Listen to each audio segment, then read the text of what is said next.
Yann Guézenel, bonjour. Bonjour. Vous êtes le directeur d'Altaïs. Quel bilan tirez-vous de l'année 2016? Alors l'année 2016 marque la fin de la première étape de notre projet Horizon 2020, projet qu'on avait initié en 2013. Donc très belle année en réalité, puisqu'on est en avance sur ce plan.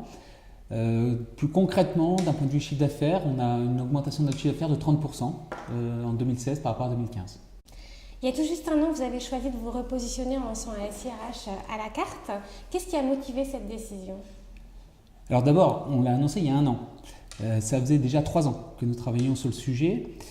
Les entreprises, nous étions convaincus en fait que toutes les entreprises allaient vouloir des solutions globales, des solutions modulaires, c'est-à-dire qu'elles puissent utiliser certains modules, mais pas nécessairement tous les modules de la suite, et des solutions ouvertes, c'est-à-dire qu'elles doivent pouvoir choisir leurs fournisseurs et il faut que les solutions puissent se synchroniser les unes avec les autres. Voilà, donc ça a été vraiment la vraie raison. Alors parmi tous les modules de votre SIRH, lesquels sont priorisés aujourd'hui par les entreprises? Alors, nous avons beaucoup de sollicitations sur la partie recrutement et mobilité. Sur la partie talent, nous sommes très sollicités sur la partie entretien, en particulier sur les entretiens professionnels. Donc c'était une grosse particularité de l'année dernière, avec la nécessité de pouvoir mener des entretiens au fil de l'eau ou des entretiens par campagne. Je dirais qu'enfin, la base de données économiques et sociales, donc là-dessus on a une position de leader complet sur les ETI et les grands comptes. Donc c'est une solution de référence. Et là-dessus, nous avons encore aujourd'hui entre 2 et 3 nouveaux clients par semaine. Donc c'est quelque chose qui est extrêmement porteur pour nous. Quels sont les nouveaux projets que vous envisagez pour 2017?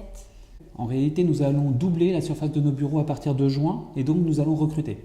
Après, évidemment, nous avons une couverture fonctionnelle de notre suite qui croît. On est intervenu fortement sur tout ce qui est politique salariale, sur tout ce qui est pilotage de la politique salariale.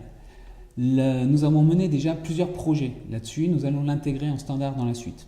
Il y a aussi des réflexions autour de la formation, mais sous une nouvelle formule.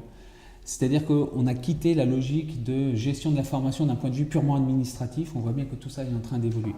Maintenant que vous êtes bien installé sur le marché français, est-ce que vous envisagez de vous lancer à l'international? Oui. Oui, bien sûr. Alors, en 2 étapes. La première étape, c'est 2017.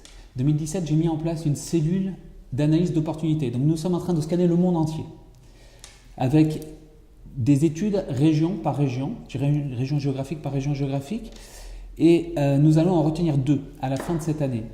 Sur ces 2 régions, nous allons déployer des moyens humains, financiers pour exploiter en fait ces zones géographiques à partir de 2018. Et fin 2018, nous tirerons un bilan pour envisager une exploitation plus large encore. Merci beaucoup. Avec plaisir.